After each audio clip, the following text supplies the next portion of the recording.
everyone, welcome back to my channel, Jamie Fran Colors. Today I'm going to be doing an encaustic painting for you. We're going to add some napkin in this encaustic play. I'm also using some new editing program, so I'm hoping that this edits okay, and please bear with me as I try to figure it out. So that's a napkin that we got in one of the napkins opening that I did a couple of days ago. I'm just pulling the napkin apart. I want just the very top layer. There's about 3 layers in this napkin, so I just want the very top one. Sometimes it's a little hard to get it apart with my gloves on, so I decided I had to take my gloves off to get the napkin apart, and then I'll put them back on once I do that. So it's exciting. I'm also recording this while my kids are awake, so, well, the voice recording, so I'm hoping that nobody interrupts me. I'm hoping not. Just turned on a movie for the other one's playing his iPad, and the other one's on a class meeting, so I'm hoping everything goes good. Okay, so there we go. I'm able to pull it apart more easily. I always keep the extra layers of napkins to use later or in other projects.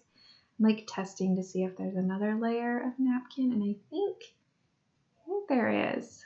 So we just want to make sure we have the very top layer, the thinnest layer of napkin.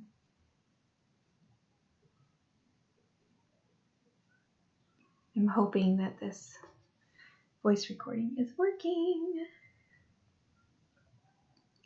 Oh, there we go. Okay, so I just want, see how thin it gets, that you can see all the color through the napkin? So thin. And that's what we want, because then it's going to become very translucent within the wax, and we're going to get just like subtle indications of color. All right, I'm just ripping it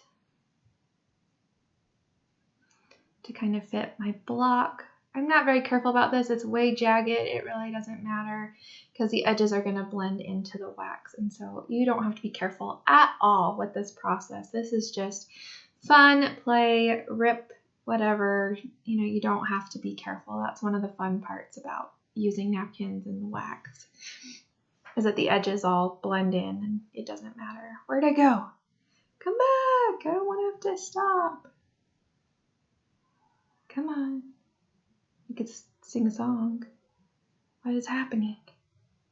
Oh, I'm trying to, I need my heat gun. So I'm plugging it in behind and sticking it through my tripod because I decided the only other things I had set up were my iron, and I didn't want to burn the paper. So decided I did need my heat gun. All right, get those gloves back on. You hear my kid laughing in the background, I don't know.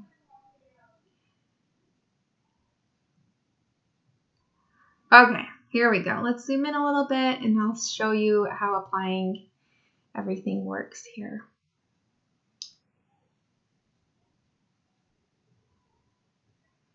All right, so I want to put a couple layers of wax on my board first. I have prepped this board with joint compound, so it's already primed.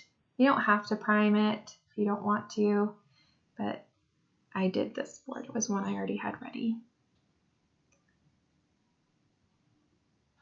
All right, so I'm just putting a layer of wax on, then fusing it, and then I'll put another layer of wax and fuse it just real quick.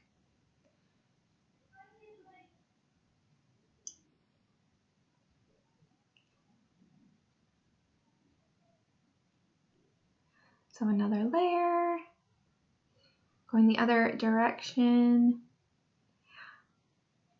Now that I've like used a blowtorch and I've used an iron, I feel like that heat gun does not work very quickly. Like it's very, I don't know, it's slow and doesn't get the wax as hot as the other tools.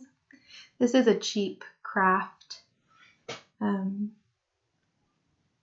heat gun, not like one you'd find at Home Depot or something. So, all right, then we're going to lay that napkin down there, and you are seeing this all from upside down from how I'm working, just from the nature of filming these. I have to film them differently than I do coloring. Alright, just pressing that into the wax. It stays really well because that wax is a little bit warm when I put the napkin on, so you can kind of push it into the wax and it stays, and you get a really flat, even application. And I can just rip the edge right there so that it fits my block.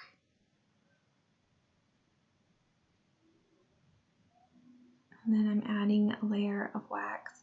And I decided rather than trying to rip all the edges of the wax, I would just bring, or the napkin, I would just bring the wax down around the edges, and that would just set the napkin down on the edges of the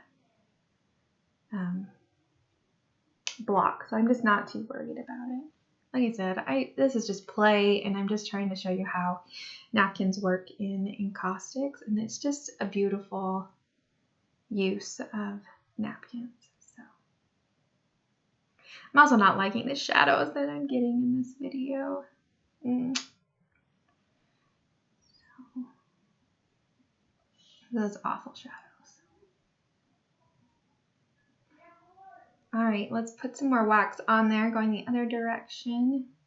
You can build wax up as much as you want on napkins. You can get it so the napkin's almost just gone in the wax, and then you can, there's so many things you can do, and then cut into the wax to show different areas, or let the wax be heavier in some areas to make the picture disappear and some parts pop out. There's so much you can do. It's just awesome. But we are fusing again.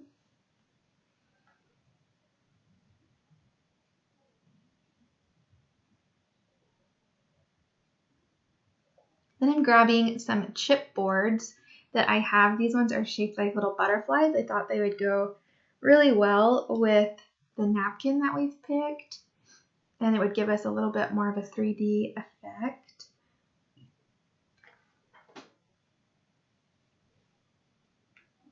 Oh, and then I found like this honeycomb stuff too. I thought was really cool.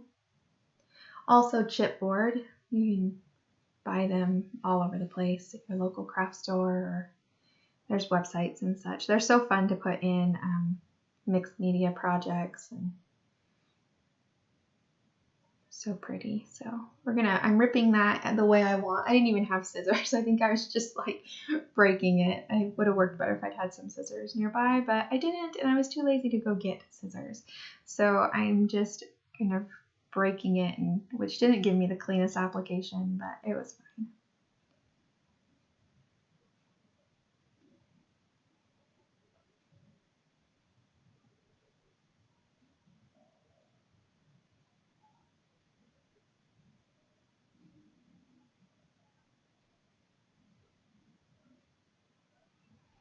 I'm heating the wax just a little bit so that I can push that chipboard into the warm wax to like let it set down a little bit.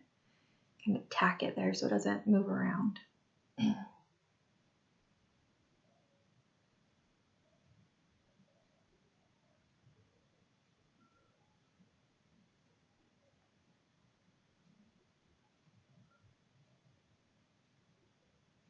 then that butterfly, gotta decide where I'm gonna put it. I'm just pressing it. Well, decided it wasn't pressing, the wax was too cool. So I'm just heating the wax up again and then pressing the butterfly into the warm wax so that it kind of tacks down. That butterfly is hanging over the board, which I liked. I liked the effect of it not being completely on the board. And then we're going to add wax. I'm going to add a little bit of a heavier layer so that that chipboard gets really glued down there.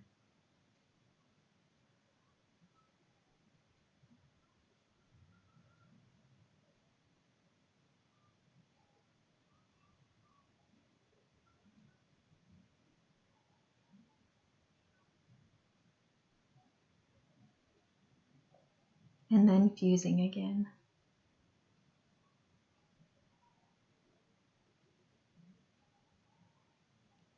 You just have to heat the wax until it's just shiny. You don't have to melt it to where it's like running off your board. Just as soon as it gets a little bit of a glisten, you can move on to the next next stage.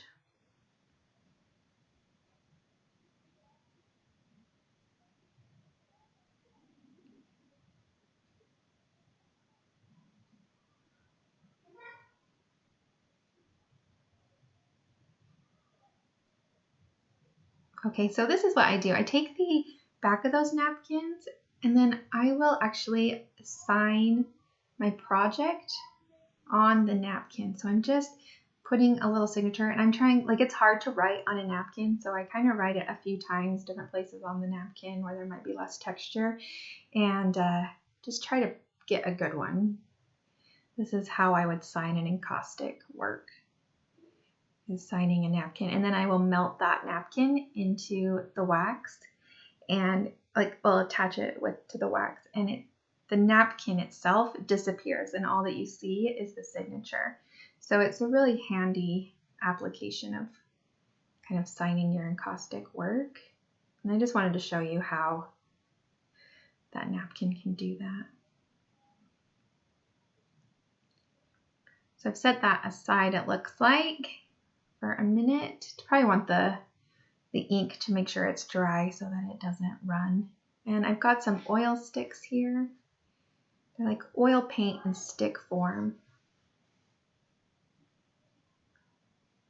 They like self-heal, so you kind of have to break that skin every time, and then they just go right on. All right, and apparently I did not record the rest of the making of this block, so I really apologize for that, but I want to put this video up because it does show the use of a napkin in an encaustic work, which is kind of what we've been doing this week. So I hope you guys have an awesome weekend, and you find time to relax and enjoy yourself. Bye!